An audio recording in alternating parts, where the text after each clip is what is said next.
ఇదివరకు మాట్లాడిన ముఖ్యమంత్రి గారు చెప్పినట్టుగా నెల్లూరు మా తాతగారి ఊరు.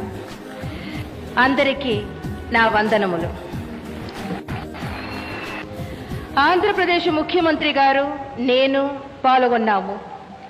ఆ సభలో మాట్లాడుతూ ఆంధ్రప్రదేశ్ ముఖ్యమంత్రి గారు తమిళనాడు ఆంధ్రప్రదేశ్ సరిహద్దులలో ఉన్న తెలుగు వారి కోసం నడుపుతున్న పాఠశాలలో తెలుగు ఉపాధ్యాయుల పదవి విరమణ వలన ఏర్పడిన ఖాళీలను తమిళ ఉపాధ్యాయుల మూలంగా కాకుండా తిరిగి తెలుగు ఉపాధ్యాయుల ద్వారానే భర్తీ చేయవలసిందిగా కోరారు.